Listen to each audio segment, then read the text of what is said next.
Il semble que le monde dans lequel nous vivions est en train de s'écrouler. De la crise économique à l'incertitude politique, en passant par la guerre et les idéologies, c'est comme si ces dernières années étaient caractérisées par les crises qui s'enchaînent. Et aujourd'hui, il semble presque impossible de trouver ne serait-ce qu'une seule personne qui soit convaincue que nous allons quelque part, sauf dans la mauvaise direction. Pourtant, le discours des années précédentes semblait des plus optimistes. Progrès technologique, coopération internationale, conquête spatiale, croissance économique sans précédent, tout ceci portant à croire que le monde fonctionnerait de mieux en mieux, que l'humanité est sur la bonne voie. Mais alors, quand cela a-t-il basculé ? Quand avons-nous échangé cet optimisme ardent pour une froide lucidité envers l'avenir ? Ceci est loin d'être une idée très atypique. Ma génération étant celle enregistrant les plus hauts taux de dépression et d'anxiété jamais mesurés dans l'histoire de la psychologie. Je souhaite vivre une vie riche et épanouissante. Mais face à ces événements, il semble que je sois complètement impuissant. Alors, que dois-je faire ? Peut-être que la raison pour laquelle nous passons notre temps à nous distraire est parce qu'il n'existe pas de réponse simple à cette question.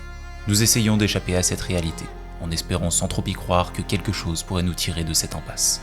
Comment au juste pourrions-nous trouver du sens dans une telle existence ?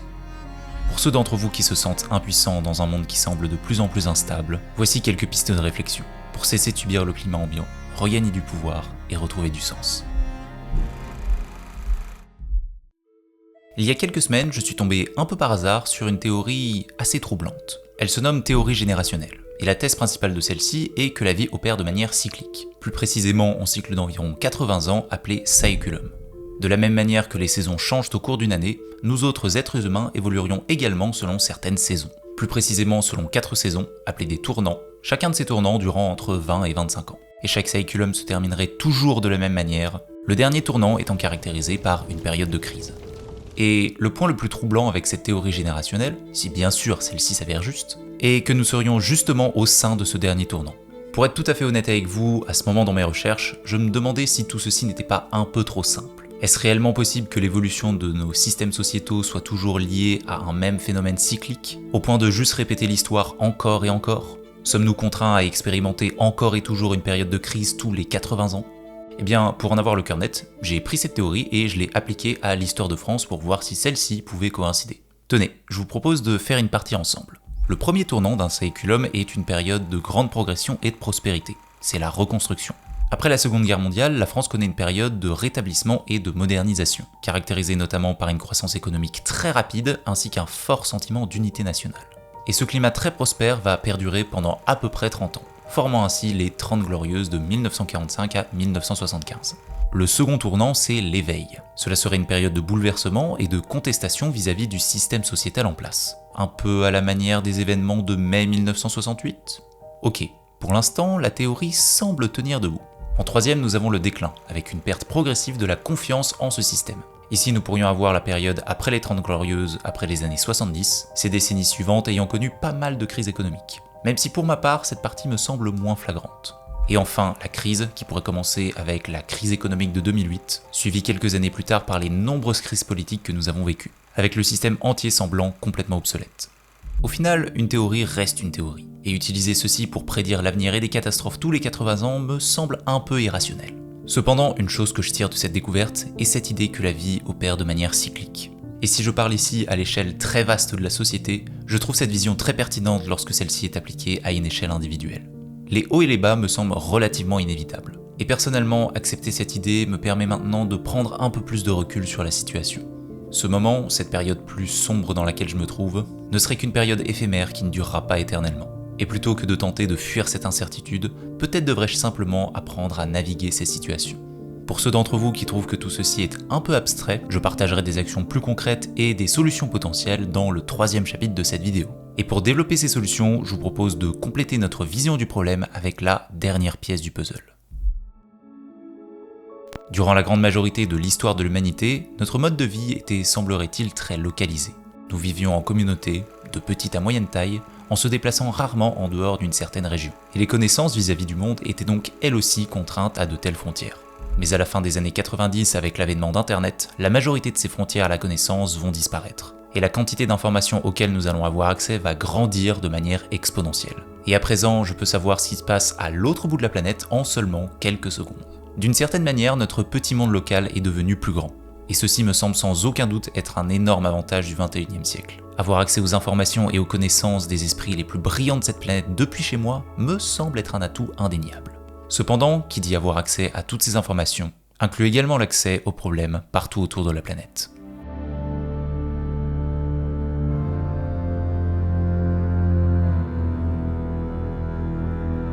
Je suis exposé à cet océan sans fin de problèmes, dont 95% d'entre eux où je n'ai absolument aucun pouvoir de les changer actuellement.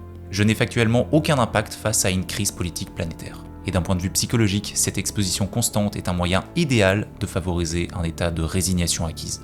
Un sentiment d'impuissance permanente et générale provoqué par le fait d'être plongé, de façon durable ou répétée, dans des situations sur lesquelles l'individu ne peut agir et auxquelles il ne peut échapper. Combiné à notre biais de négativité, c'est-à-dire notre tendance à accorder plus d'importance aux événements négatifs que positifs, ainsi qu'à un biais de confirmation, notre tendance à rechercher, interpréter et se rappeler sélectivement les informations qui confirment nos croyances préexistantes, nous pouvons alors tomber dans une bulle d'information, où les mêmes informations sont reliées encore et encore. Je suis convaincu que notre perception de la réalité est façonnée par notre perspective de celle-ci. Et si la majorité des informations auxquelles je suis exposé chaque jour décrivent la fin de notre société, alors tout ce que je verrai autour de moi sera un monde en plein écroulement, et où les catastrophes ne font que s'enchaîner encore et encore. Mais j'aime à croire que lorsque quelque chose s'effondre, quelque chose de nouveau peut prendre sa place. Et si les réseaux sociaux et Internet semblent effectivement amplifier la folie des événements de ce monde, les problèmes auxquels nous faisons face ne semblent pas nouveaux.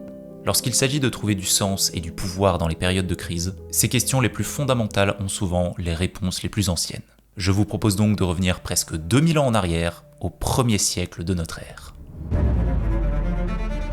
À cette époque, un philosophe du nom d'Épictète partage ceci avec ses élèves. Il y a des choses qui dépendent de nous et d'autres qui n'en dépendent pas. Cette idée de faire la distinction entre les événements que l'on peut contrôler et les événements qu'on ne peut pas contrôler est un concept clé dans la philosophie stoïcienne. Et depuis ma propre expérience, ce concept me semble fondamental pour être plus résilient face au chaos, à tel point que le chaos pourrait se transformer en opportunité. À part si vous disposez d'une grande quantité d'argent et d'influence, vous n'avez que très peu de pouvoir sur les conflits géopolitiques ou les crises économiques. Et nous ne pouvons échapper à cette réalité. La souffrance dans le monde est inévitable. Et je peux y penser ou en débattre autant que je le souhaite, cela ne changera rien à la situation. Cela semble très déprimant à dire et très déprimant à penser, et vous pourriez vous dire que c'est une vision un peu dépressive de la vie. Je n'ai pas vraiment envie de regarder cette vidéo. Néanmoins, là où je trouve ce concept si pertinent, c'est qu'il redonne le pouvoir à l'individu. Il nous redonne la responsabilité. Cette acceptation radicale de mon incapacité à changer les grands événements de ce monde me permet ainsi de rediriger mon attention vers les choses qui comptent vraiment. Je peux contrôler mon entraînement physique, mon esprit critique vis-à-vis du discours médiatique, la manière dont j'aborde mes relations interpersonnelles, ou encore mon engagement dans chaque activité qui constitue ma vie. Tous ces domaines sont des choses sur lesquelles je peux agir avec responsabilité et de ce fait, créer du sens. Nous nous posons la question « Comment puis-je trouver du sens dans cette existence ?» Mais peut-être que la question à se poser est « Comment puis-je vivre ma vie de manière à créer du sens à travers chaque activité ?» Pour moi, cela passe par la construction de projets qui me semblent importants, l'engagement dans mes différentes activités et le développement de mon indépendance. Et je pense que c'est à travers cette responsabilité, ce pouvoir, que se trouve la liberté. Je n'ai pas le pouvoir de changer les crises qui peuvent traverser notre monde. Toutefois, je pense que le meilleur moyen d'impacter positivement notre civilisation passe par la création de changements positifs à notre échelle individuelle, en nous engageant pleinement dans notre propre existence, en construisant une vie fondée sur nos valeurs plutôt que sur celles des autres. J'espère sincèrement que ces quelques réflexions vont vous aider à trouver plus de sens dans ce monde qui peut mine de rien paraître assez fou de temps à autre. En tout cas, je vous remercie d'avoir regardé cette vidéo jusqu'au bout. Je vous dis à la prochaine.